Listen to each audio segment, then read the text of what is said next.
cuáles son las causas más comunes para que una persona experimente malos hábitos o que tenga adicciones. Esas situaciones que no sabemos o esos malos hábitos que por más que queremos no los podemos superar. Creo que es algo común en todos los seres humanos que tenemos un deseo de poder superarnos. Hay personas que eligen no conectar con eso, hay personas que no les interesa realmente su salud, pero hay personas que sí les interesa el tener malos hábitos, el no poder dejar de fumar, el comer demasiado, el jugar muchísimos videojuegos, el no hacer deporte, el procrastinar. Hay personas que su salud les interesa, pero hay algo que es más fuerte que ellas y que no les permite dar ese paso. Eso está muy relacionado con el pasado que nosotros hemos vivido y con el ambiente. En biodescodificación nosotros no separamos lo que es el ambiente de lo que yo estoy viendo internamente. No separamos lo que estoy percibiendo afuera de lo que me genera a mí una sensación de querer fumar, de querer comer o de querer jugar videojuegos. ¿Qué me genera esa compulsión? En biodescodificación lo vemos todo como si fuera integral. Hay personas, por ejemplo, que una persona los rechace, o que una persona los abandone, o que no la tomen en cuenta, le genera muchísimo estrés y que la pone mal. Hay personas que en ese momento fuman, hay personas que en ese momento lloran, y hay personas que dicen, si no me invitan hoy quieren estar ellos solos. Ante situaciones determinadas, nosotros tenemos algún cierto tipo de costumbre. Nosotros tenemos hábitos en nuestra vida. Por ejemplo, nos levantamos y ya nos agarran esas ganas quizás de tomar un mate. O ya es la tarde, por ejemplo, y ya nos agarra esa sensación de querer tomar un buen café. Eso mismo también sucede, los hábitos, ante situaciones específicas. Ante un ambiente conflictivo quizás yo siento la necesidad de fumar. Cuando me abandonan quizás siento la necesidad de comer. Tengo un hábito que en un momento se empezó a formar y no fui capaz de darme cuenta cuando se empezó a formar. Cuando una sensación de rechazo yo la empecé a tapar. Pero ese problema obviamente que hoy en día puede estar bastante tapado. ¿Qué sucede? Es como intentar tapar un problema con sábanas, es intentar tapar. La adicción es eso. La adicción es tapar. La adicción genera una falsa sensación de seguridad en las personas de que en ese momento se sienten tranquilas. Por ejemplo, la persona fuma un cigarrillo y se siente tranquila, es que el cigarrillo me relaja. Hay una situación que le alteró a esa persona y que crea una falsa sensación de seguridad y de tranquilidad con el cigarrillo. El punto que nosotros buscamos en biodescodificación es por qué a esa persona le estresa esa situación. ¿Cuál es la interpretación y cómo está relacionada con el pasado para que una situación particular a la persona la estrese tanto? Como hay personas que un ambiente, una situación de abandono las estresa mucho y personas que no le interesa que la dejen de lado, vamos a ver qué es lo que sucedió en la vida de esas personas y buscar cuándo se empezó a formar ese hábito. Primero tengamos esto en cuenta, que si nosotros queremos resultados diferentes, vamos a tener que empezar a tener acciones diferentes. Ya no puedo empezar a dejar una adicción teniendo el mismo cierto tipo de hábitos. De igual manera esto es así para cualquier situación específica en la vida. Resultados diferentes requieren procesos diferentes. Si no, sería la locura y en el mal sentido. Como mínimo, una interpretación diferente ante las situaciones. Ni siquiera tengo que hacer una conducta a veces. A veces solamente con opinar diferente puedo comenzar a hacer un cambio importantísimo en mi manera de percibir y de accionar. Vamos a ver, ¿cuál es la última situación, por ejemplo, en la que nosotros sentimos esa sensación, esas ganas de fumar? ¿Qué sucedió? Vamos a describir el ambiente. ¿Qué estaba sucediendo ahí? Estaban nuestros padres, estaba nuestra pareja, estábamos con nuestros hijos, estábamos solos. ¿Qué fue lo que sucedió? Si nosotros podemos prestar especial atención, hay algo que sale de lo común la mayoría de las veces. Por ejemplo, si yo tengo un hábito de fumar, quizás hay un día en el que fumé muchísimo. Hay un día en el que en vez de fumar 5 cigarrillos, me fumé 20. Y esto puede ser porque estaba experimentando algún cierto tipo de estrés ese día o durante esa semana. Vamos a poner un ejemplo en el que la pareja se va de viaje con los amigos. Algo que salga de lo común también es muy útil. Por eso estoy poniendo una situación que a primeras no tendría que generar estrés.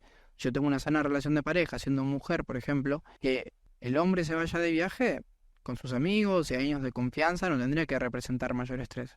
Pero esa semana, por ejemplo, me fumé todos los días 20 cigarrillos. ¿Qué es lo que sucedió? Vamos a describir primero objetivamente esa situación. Bueno, no vamos a poner es que mi pareja me abandonó. No.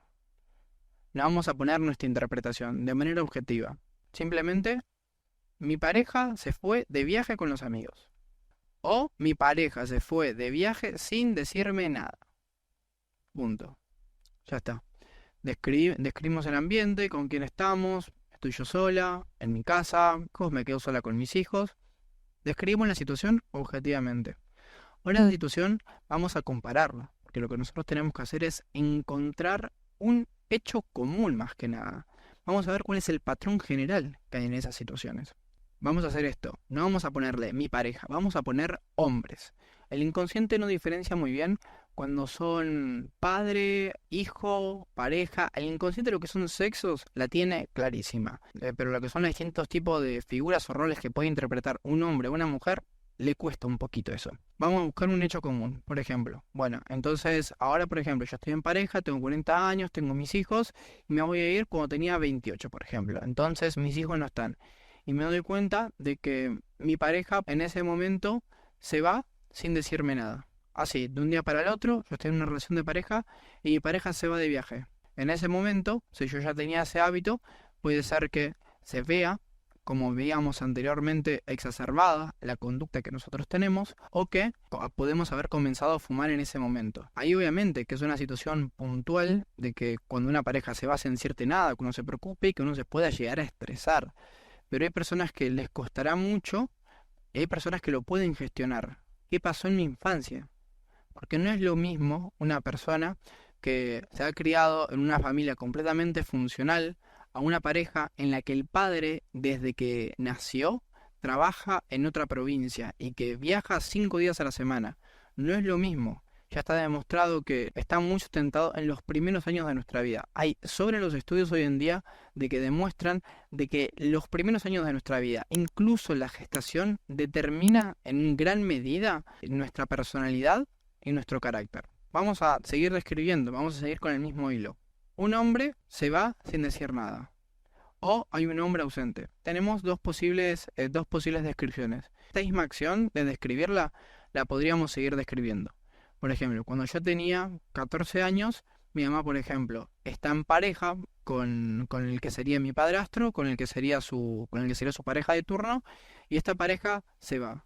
Se cansa de mi madre, o por ejemplo, esta pareja salía todas las noches, se iba muchas horas al día, mi madre no sabía dónde estaba, y mantenía esa relación, aunque había desconfianza, por ejemplo.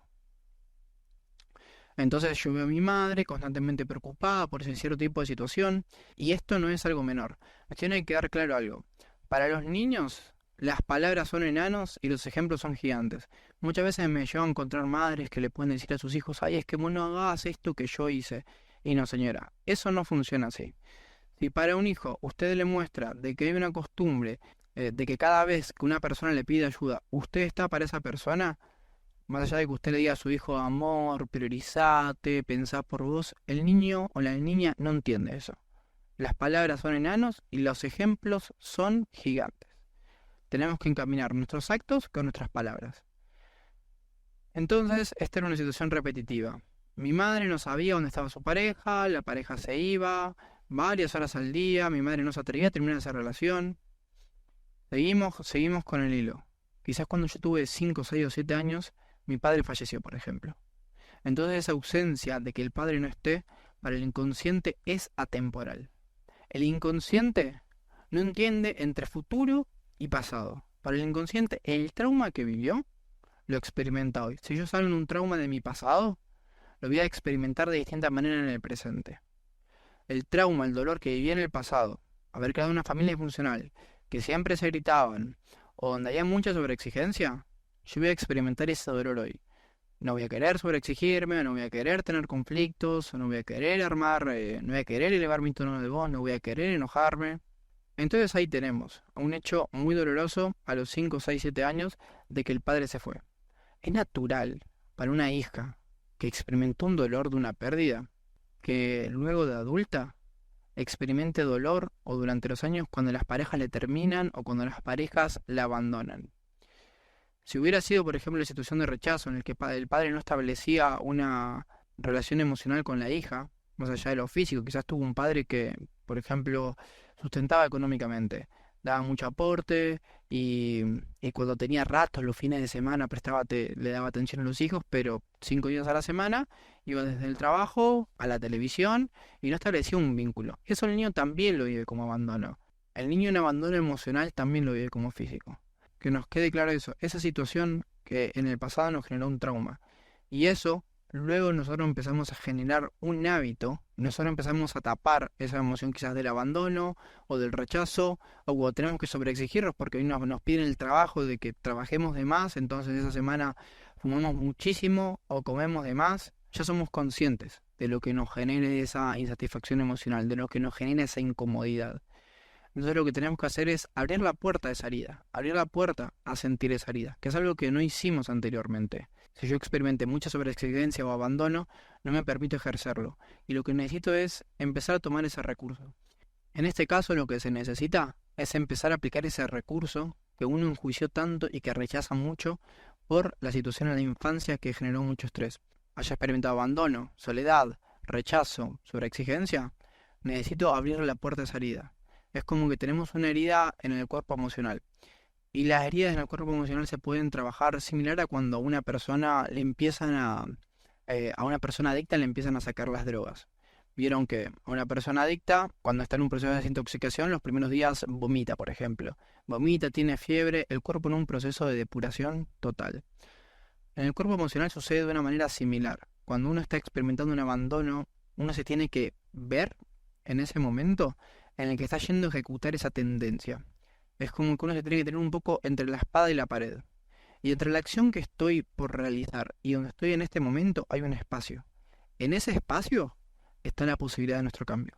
Es estar atento a uno, saber que uno tiene una tendencia. Cuando uno sabe, reconoce su pasado y empieza a hacerse consciente de que uno rechaza el rechazo o de que uno rechaza el abandono, por ejemplo, con otras personas, como por ejemplo despreocuparse por los demás y decirle a mi hijo de 20 años, por ejemplo, de que se arregle solo, o sea, desconectarse emocionalmente, ese abandono no se permite ejercer de una manera con las otras personas. Entonces ahí uno tiene que estar atento a cómo uno no se permite experimentar ese abandono, ese rechazo o esa sobreexigencia con las otras personas y con uno mismo.